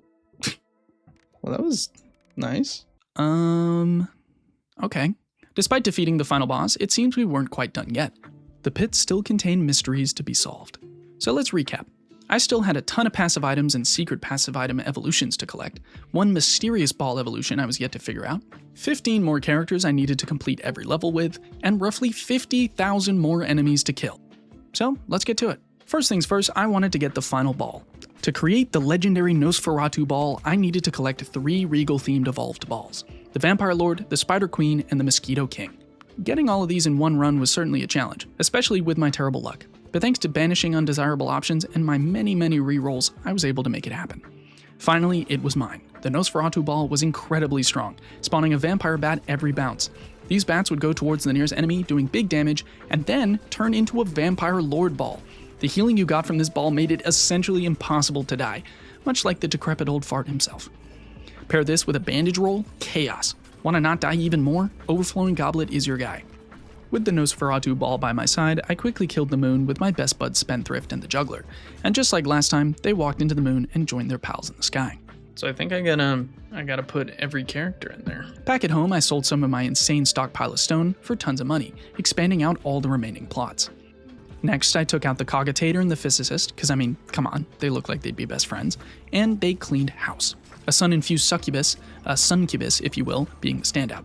Not to mention this curse-inflicting ice ray paired with a voodoo doll being busted in all the right ways. With that run complete, I was able to build every single infinitely upgradable building, and with Upgrade Alley 2.0 being more profitable than ever, I skyrocketed my stats even higher. Logging out for a day and coming back, I had a crazy amount of resources yet again. Oh my god, that is ridiculous. And decided to make 2 more gold mines. My greed truly knows no bound. So rich, and yet so stupid. Oh, I just did the wrong thing. Twice. I'm so stupid. I'm so fucking dumb. Did I scrap the mine too? Oh my god, I'm a dumbass. I'm next level stupid, man. My next goal was to collect the remaining passives, as well as these 5 secret passive evolutions. So I grabbed the lovely thruple and took him to the void. I couldn't even tell you what's going on. During the run, I realized that the bulk of the base passives I haven't gotten were conditional items, most of which relying on effigies being present. With that in mind, I grabbed the Archer effigy, and eventually this item appeared. This is the Artificial Heart, which gives a big buff to my effigy's health. Next, I had a theory that the Eternal Cloak and the Ghost Corset may have an evolution due to their similar nature, and lo and behold, it did. Here we go. This is what I was looking for. Boom. The Phantom Regalia allowed balls to pass through enemies until they got to the back wall, giving a huge 50% damage up when passing through. This becomes 100% at level 3, by the way. With that and my Tame Impala concert build online, the rest of the run was easy peasy lemon squeezy, and much to my surprise, that was it. That was all I needed to do to complete the game. Okay, we're spinning. Oh, we spinning. This is awesome. I mean, this looks fun. Oh my god, we're creating a ball. This is beautiful. Kind of getting hypnotized here. Oh my god.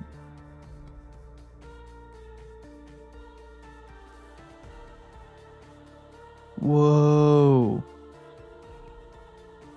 It's beautiful. I saw something like this in college once. Dude, I'm literally, this is tripping me out. Holy shit. Whoa.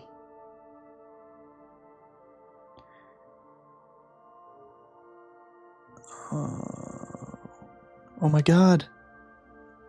Oh my god. Babylon. Thanks to our efforts, the glorious Tower of Babylon was restored. But honestly, New Babylon is way cooler. And there was still a lot to do. So you know what? I'm gonna say frick it to Babylon. Frick it to damn heck. Let's run it back. I stopped back at home real quick, picking up some minor achievements, and expanding my resource collection operation by quite a bit. With the game complete, most of the achievements I had left were simple. I just had to complete every single level with every single character. At least, I thought it would be simple. At this point, I had been playing for 17 hours, and little did I know it would take me another 10. Oh well, it's grind time. I started with the basic boys. We're purely going for upgrades here. Picking up the Hand Mirror, the Deadeye Amulet, and the Reacher's Spear. The latter two combining into our 4th last secret passive, the Gracious Impaler. This thing was incredible, with a small chance for crits to instantly kill enemies. Next, I grabbed the Wretched Onion and the Breastplate, evolving it into our third final secret passive, the Odiferous Shell. This stinky armor gave us a 50% chance to instantly kill enemies upon touching them. Again, busted. As you can tell, a lot of these secret passives were all incredibly strong, and the next one was no exception. With the Radiant Feather and Fleet Feet, I evolved our second last secret passive, the Wings of the Anointed. Besides having a badass name, the wings gave us a large speed buff to my ball speed and regular speed, as well as negating all environmental hazard effects. Insane. I'm a ninja. I can move so fast. Oh my god, that's crazy. I capped this run off by grabbing the Protective Charm, another passive I was missing in the Ballpedia. Now only 3 passives remained, 2 conditional, and 1 secret. Well, not quite. So I made the mistake of waiting long enough to play this game again that it updated. So, oh wow. Plus 6 more. God. No. Luckily, these new items and characters weren't necessary for the 100%, but you bet your bottom dollar I was still going to collect them anyway. So we're trying to complete. Oh wow, there's so many more things. Oh shit. First, I went for the base game stuff. I started up a run grabbing one of the new passives, the Iron Onesie, which gave me more damage depending on how many baby balls were on the field. Because I was playing the co-inhabitant, this was very good. I also grabbed the new ball type, Stone, which deals more damage initially and drops off over time, kinda like the Hourglass passive. We need to make some new combos. Soon after, I found a new blueprint for the Adventurers Guild, which unlocked Endless Mode. I never really tried this, to be honest. It wasn't long until I found my first new stone evolution, the Landslide Ball. This was a single-shot ball, but left a powerful landslide AoE in its wake. It's cool that they're adding stuff. I wonder if they're gonna do more updates. Yet again, my terrible rerolls were holding me back. Ugh. Give us the fucking thing, man. Oh my god. This is insane. Bro. Bro, please. Bro, please. But eventually, I found what I needed, the Ghostly Shield. Oh, here we go. Oh! Yep. That move is so hard. I feel like it's always been really hard to dodge. Damn. Dude got me. In the next run, I was again fishing for the passives I needed. Need some stone allies up in here. Like ASAP. I need some stone allies up in here yesterday. Hemorrhoid. Hit him with the hemorrhoid. Oh god, we're kind of losing. I thought we were too strong to lose. My hubris. I'm actually gonna lose it. Alright, let's banish some stuff. Just as now gonna give me what I want. Nope. Not what I want. Come on. Please. Please. Please. Please. Okay, this I'll take. Level me up, please. No! Oh no. This is terrible. Get me out of here. Okay. That was awful. That was the worst possible situation. And eventually evolved the last secret passive, combining the Everflowing Goblet and the Vampiric Sword. This gave me the Soul Reaver, which made every kill heal 1 and allowed us to overheal. The main advantage of this was the removal of the damage per shot effect, making it extremely powerful. We're chilling now. Alright, now we just need to pray that we get the fucking cloak. I'm gonna lose it with this. Like, oh my god, it's the final boss. Give it to me. Fuck you. Wow. Oh my god. What just did 999 damage? With my victory, I unlocked the Falconry Hut, which gave me a new character. The Falconer started with the Lightning Ball, and shot from 2 birds from either side of the field. I really like this guy. Very cool. Next, I took the basic boys to the Void. Forgot how much I like the vibe of this level. Evolving a Burn and Stone Ball into the Brimstone Ball. This applied burn and poison in a radius around itself. And yet again, I was at the mercy of Lady Luck. If I don't get the fucking cloak this game, I'm actually gonna lose my mind. Dog, I am losing it. Just give me the fucking thing. What the hell? Ah. There it is. Oh my god, finally. Upon collecting the Trader's Cowl, I was rewarded with the Scholar Achievement. Oh shit. Oh, I guess it's not counting the DLC. Alright, well, I'm still gonna get them. Speaking of which, evolving my turret and hand fan got me the Grotesque Artillery. This replaced the turret's usual baby balls with special balls. Cool. I was pretty unimpressed, I guess. Next, I got the Catapult Ball, combining Stone and Egg Sac, which launched single-shot baby balls while in the air. Soon enough, the moon was demolished, and I kept grinding. Yeah. Yep. Holy shit, man. Still got a lot to do. I quickly grabbed this leftover harvest achievement and built the Party House, which unlocked the final DLC character, the Carouser. This guy started with the Charm Ball and collected a ball aura around himself, like he was the Avatar or something. I was almost done with the basic boys now, so I took them out to the gory grasslands. Here I combined Burn and Dark to create the Banished Flame, which applied Dark Flame. Dark Flame was like a better burn, dealing big damage and even more damage once the flame goes out. This is pretty great. I then combined Iron and Stone to make the Steel Ball, which deals double damage but moves slowly, losing damage over time. This was pretty meh. However, now that I had the Steel Ball, I could evolve it with the Laser Ball to create the Laser Cutter Ball. Whoa, that looks awesome. This ball constantly emitted a laser in front of itself, dealing big damage per second. Now this was amazing. Boom. Gory Grasslands. Done. At this point, I finally decided to see what this arrow did, and thank fuck I did. It was fast mode, making each level considerably shorter. Also, the more characters you complete a level with, the faster and faster you could lower the time. This was very handy considering I was going to have to play every level a minimum of 16 times. Next, I took the basic boys to their last required level, the Smoldering Depths. Here I got the last ball evolution I needed. Alright, last ball. Unlock. Here it is. Evolving the Burn and Egg Sack Ball into the Firework Ball. This ball exploded on impact, sending out homing fireworks that inflicted burn. How coincidentally celebratory for our last ball. Now only one item remained. This was the Deadeye's Impaler, and required both the Deadeye's Cross and the Gracious Impaler to make. This required a ton of luck, needing 6 different passive items in a row. In this particular run, I got extremely lucky, but simply too late, not getting the fusion reactors I needed. Sorry, bro. You're done. Oh my god, you're so cooked. Boom. Okay, so fast mode does count. That is great to know. Alright, let's continue the expedition. Thankfully, I had just unlocked Endless Mode, allowing me to push past the final boss and get the reactor I needed. The Deadeye's Impaler gave a flat increase to critical hit chance and made all critical hits instantly kill enemies. This is by and large the most powerful item in the game. Too bad I didn't really need to use it. Alright, well, let's take a look. I think that's every ball and every item. Okay, kill me.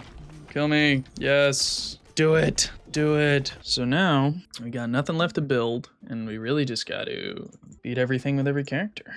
Finally, I was on the home stretch.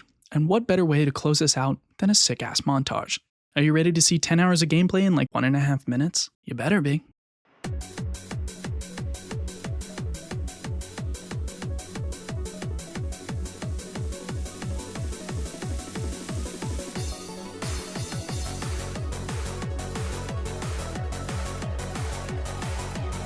Dude, this is insane! More. More.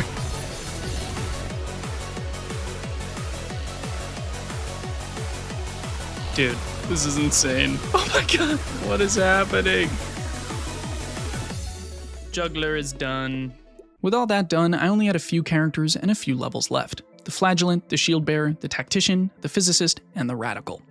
Now, before we round out the playthrough, I wanted to rant about this guy. I just don't really get why he exists. Genuinely. Like, there are already mechanics in place in this game allowing characters to play the levels for you. So why is this guy here? And why does he have an achievement to complete all levels with him? Awesome! I can't wait to sit back and not play the game 8 times. And the worst part is that he sucks. He is doo-doo fart dog shit at this game.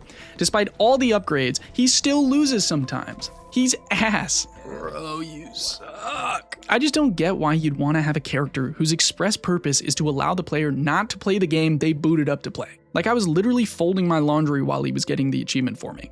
And you know the worst part? The worst part of all of this? He got the damn Legion Slayer achievement without me. This bastard took it from me. One of the only genuine achievements I had left, and he took it. You rat bastard. The only reason I like this guy, truly the only reason, is that he could also complete the Tactician's levels for me. I just hated playing this guy. His gameplay was so slow and boring and took half of the fun out of the game, so I guess I'm glad he was here to do that. Anyway, all said and done, I had just 2 runs remaining. In my last Shield Bearer run, I did the classic combo with the Shade and built one of my favorite combos of all time, which I call Day of the Triffid. If you know, you know. This combo of Overgrowth and Flicker is truly busted, clearing the field in a couple of seconds. It did kind of glitch out the Lord of the Owls fight, making the big bird never stay on the ground for longer than a second, but it worked out in the end. Why is it doing like 0 damage? You're a cheater, bro. Stay on the ground. Bro, what is happening? Oh, God. Last but not least, I had the Physicist left. Thing is it. Last run. It's been quite the journey. I paired him with the Falconer, booted up a fast +3 run on Heavenly Gates, and basked in the glory of my final run. And that was 100% of Ball X Pit. Overall, it took me 27 hours, and I had a blast. I know it's a little different from the last 2 games I played, being a lot less story-driven and a little more grindy, but I had a lot of fun playing it. Building my little town out into a glorious empire, coming up with crazy builds and all that. I loved the vibes, the music, the aesthetic. I did have some gripes with certain aspects of the game, but overall, it was a very good time. We are done. Now, if you had a good time, please drop a like, comment, maybe subscribe. It really helps out the channel. Also, thank you for all the love and support on my last videos. You guys have given me a ton of great game suggestions, one of which I've already started. It's a return to form, with some mind-bending puzzles and a secret language. And this time, I even decoded it myself. So, get amped for that. Anyway, see you soon.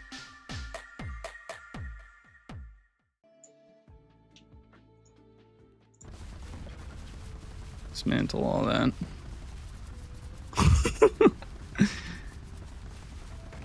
Holy shit.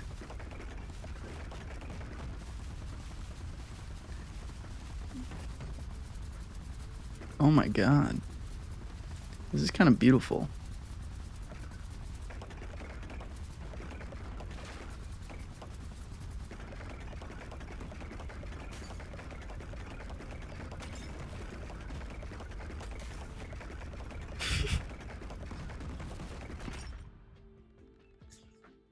Wow.